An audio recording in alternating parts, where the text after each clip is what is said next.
Hello, hello. It is time for the infamous GoPro Hero 4 session review. I am not pleased to bring you this review. Normally I love reviewing products because I try stuff and then once it works out really well, I'm like, man, I gotta review that to help other people expedite the time to find a good product, you know, when it took me a while. Or I had to try a bunch of them, like in the case of some of my other reviews, like eye masks. I gotta buy 10 fucking eye masks in order to find one that fits. It's crazy. Anyway, regrettably, I have to inform you that this review of the GoPro Hero 4 session is probably not going to be a favorable one, to put it lightly. I went on a snowmobiling trip, a winter trip to Maine 2 weeks ago. Was up there for about 2 weeks and bought this right before I left. And I bought this because it's the smallest, newest GoPro that you can get, and I wasn't sure what type of mounting system that I wanted to use. I didn't think I wanted to do helmet-based mounting system because I wasn't taking a helmet with me on the flight. We were either going to rent one or I was going to buy one up there, and I wasn't sure how that was going to work out. So my intention, and this is, GoPro has severely violated all of my expectations with this camera. They promote videos of snowmobilers jumping off cliffs in the backcountry where the wind chill and cold factor is huge. And what you'll find in this video is that I would not recommend buying a GoPro Hero 4 session to use in any type of cold weather below 50, 55 degrees. I know that sounds a bit extreme and you see people with them in the snow, but my experience is that a damn thing doesn't work at all. And I'm going to show you exactly the problems that I had in real time. I've got everything up here, and I'm also going to explain why why I was so upset about this. Why Amazon didn't even approve my review of this product. I think it was too scathing, or maybe I used profanity or something like that. But you've got to understand the frustration when, you know, we went on a snowmobiling trip to Maine, and we took some of my family. My uncles were there. One of my uncles has Alzheimer's, and you know, you never know when it's going to be his last trip. And I thought it'd be really cool to get a lot of footage of him and like us hanging out with him, and you know, I thought it would be really cool. So while I'm super upset about this camera, and GoPro, you've done a disgustingly terrible job at marketing this effectively, you should let people know that you either need to sell or build an insulated housing before you take this into cold weather activities, because this is not a fit camera for winter sports, period, any way, shape, or form.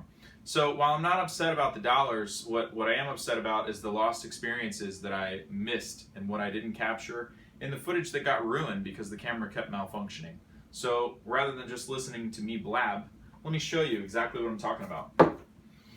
So initially, actually, does it even matter when I bought this? No, this is, a lot of times I reference when I purchased the product and I show you like the date and all that kind of stuff. Like in the case of other reviews that I did, like a bike and stuff like that, just to show you how it's held up and how long. But in this case, this is kind of irrelevant.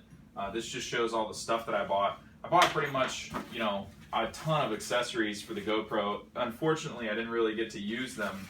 My initial intention with this camera was it was small enough that I could do a suction cup mount on the snowmobile dashboard inside the windshield so that it would be protected.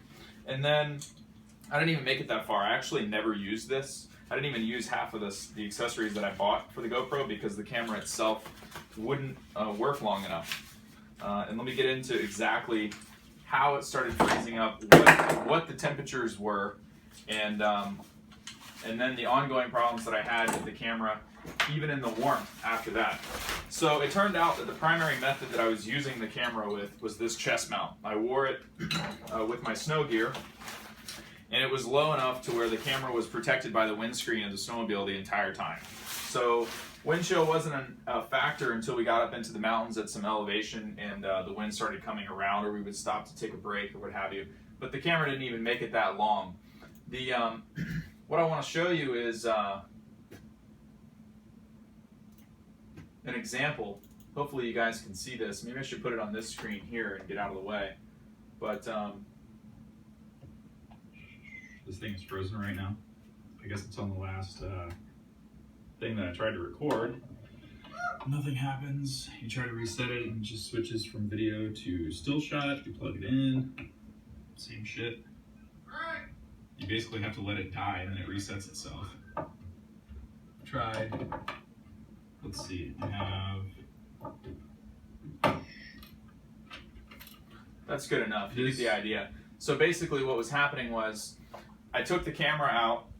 We'd go for a ride. It would freeze up initially, and then what was happening was there was two things that were happening. One, I was losing quality footage. So if you look at the folder of all the footage, you can see that there's some complete files and then there's tons of these incomplete files.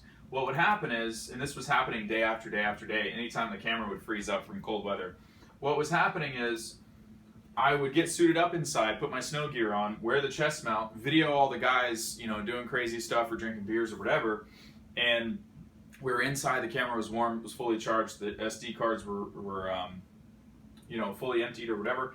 We would start doing footage. It'd be 20 minutes of us getting geared up, getting the sleds ready, getting everything gassed up. So the second we get out on the trail, 2 minutes later, the camera freezes up. Not only does it freeze up and stop recording, it ruins all of that footage prior. It does not save it correctly. It saves it in a temp file and it's incomplete and it's totally lost. I don't know, I'm not a video expert, but I don't know how to recover that stuff. So I did some quick Google searches while I was up there, and I found two things. One, that sometimes when you buy a bundle, the SD card that comes with the camera is like a, I don't know, I think it's on a 1 to a 10 scale. One is poor quality, one is the best quality, and the one that comes with it is not so great. So I'm like, all right, shit, I overnighted an SD card. And for you commenters out there, don't you dare tell me that, oh, I just didn't have an SD card that was cold weather tolerant, because I tried everything. I'm not kidding you. I overnighted this. This is the highest rated SanDisk mini SD card that you can buy on Amazon, and didn't make any difference. Actually, the cheaper one worked better. Unfortunately, I don't know why that is. The point is, I lost a ton of good footage of us being inside, because at the end of 20-30 minutes of shooting this shit or going to see neighbors, we'd walk outside into the cold, the fucking thing would freeze, and I would just, because I wanted it to run, you know, the whole time, and then edit it later, we would lose all that good footage. So, as an example, to show you of what is so frustrating, is I missed our campfire talks footage. I missed us at the ski resort one night. These are iPhone photos, and they suck because the iPhone was in my pocket, and I had been drinking, and I didn't clean the lens off before, you know, I took a picture. So we didn't even get clear pictures, which really sucked. And this is the only instance. This is a place called Grand Falls that we went to. I did get good footage of this with the GoPro. The only reason that I got good footage of this is because the night before I dumped the SD cards, I let the damn thing die completely, fully charged it, woke up in the morning, put it in the inside pocket in my ski bibs, put my jacket and my thermals over that, and then rode an hour, it was an hour's ride on a sled to Grand Falls. And then once I got there, I took it out, put the chest mount on, and then kind of like kept it nice and warm, and I got probably 5 or 6 minutes of footage out of it. That's the only time that it actually worked after the initial episode. We even had, I think what happened is one day, you know, it just started going crazy in the cold, and then from then on out, it never worked properly ever again. Because there were some days where it was almost 60 degrees and the snow was melting, and the fucking thing would turn off after 3 minutes of being outside. Like, an absolutely terrible experience. But the thing that upset me the most is that we went to some really cool riding spots, like up into some windmill territory, and I missed all the GoPro footage of that because the camera froze, and you know, it's a chest mount I'm riding. I have no idea that it stopped working and it froze up.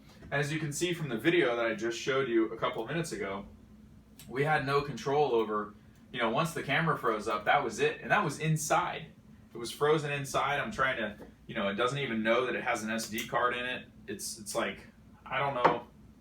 Who knows if I did something wrong, but this has been a terrible experience. I would never buy this camera again, and I would highly recommend no one buy this for cold weather activities. This is what pissed me off the most.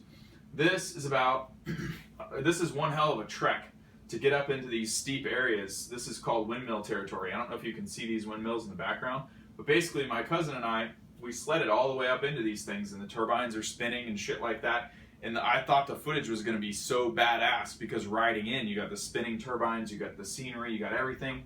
And I was like all pumped up and shit. Nope, incomplete footage, camera froze, temp files weren't saved, or unreadable. Same thing with the sunset cruise, and I don't know how this got in there. For real though, yeah, for real though, this camera is a pile of shit.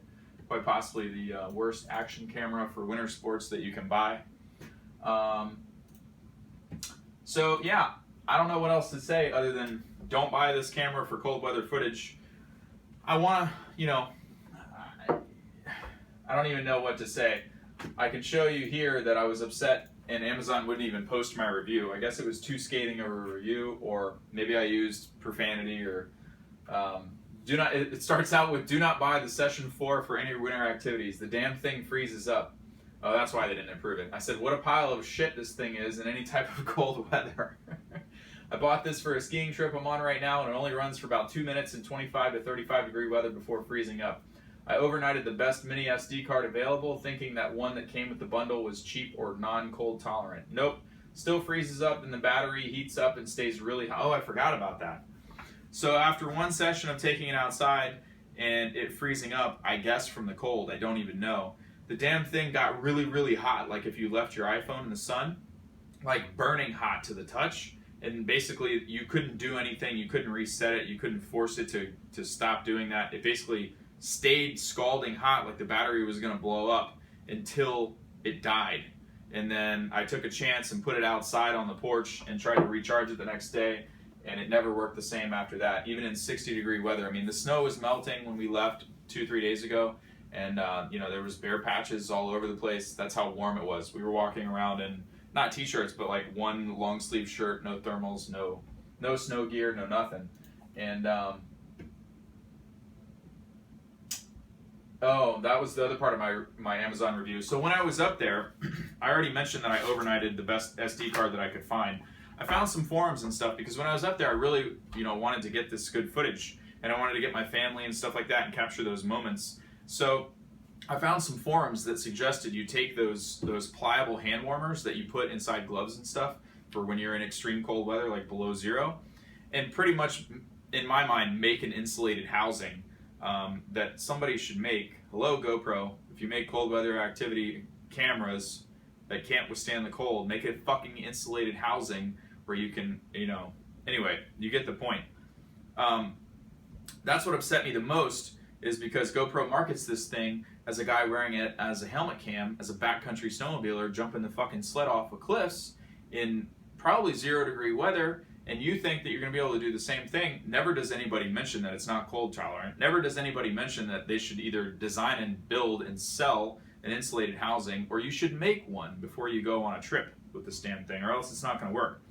And the guys, you know, admittedly, probably rightfully so, the guys on the trip that I was with were making fun of me because they were like, oh, you just bought the cheapest camera, you fucking cheap son of a bitch. And if you would have gotten the more expensive one, you know, it probably would have worked. And there might actually be some truth to that. I didn't buy this based on, it wasn't a monetary decision, it was a size decision.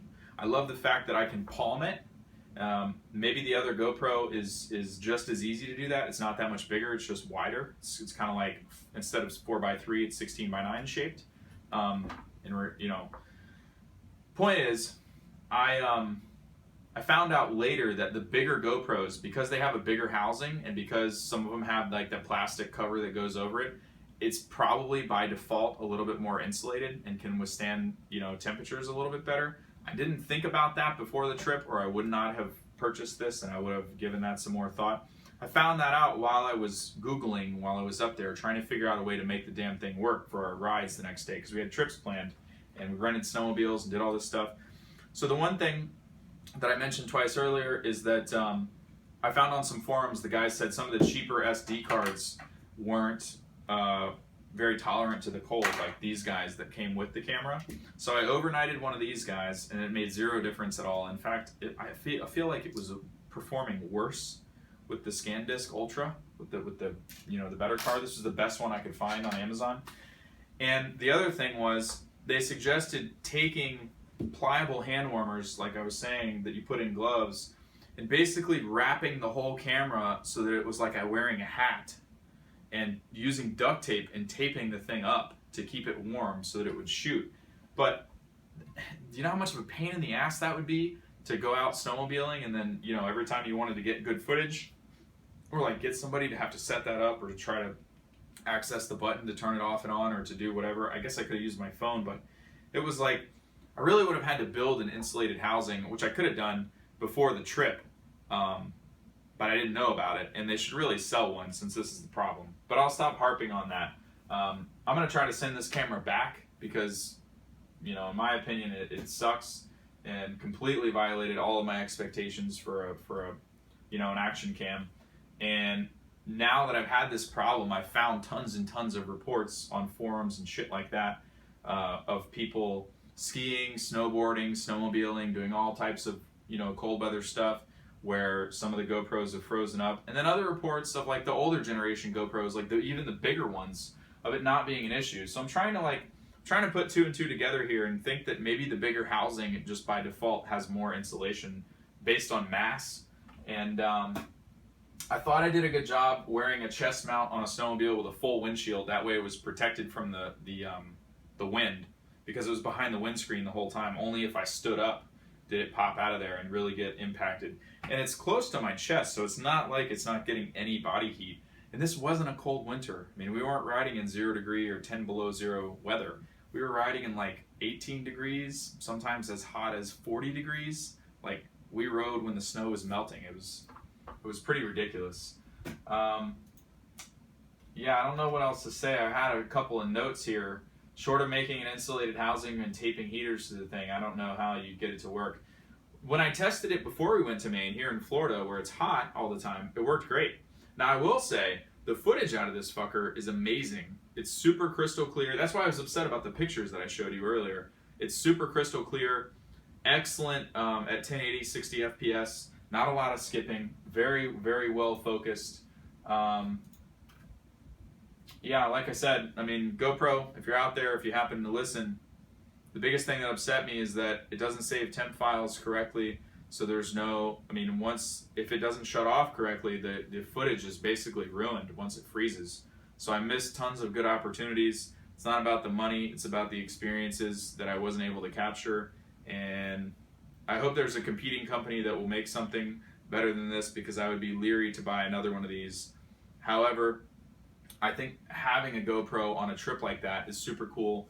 And I will try a different one, but I'll definitely be sending this back, and I wouldn't recommend anybody buy this camera unless, you know, the cold is, well, if you want to go on a winter trip, unless that's addressed somehow by GoPro themselves with either an insulated housing, an update, or, you know, something. So I'm sorry to say, GoPro Hero Session 4 or Hero 4 Session, no good. Terrible.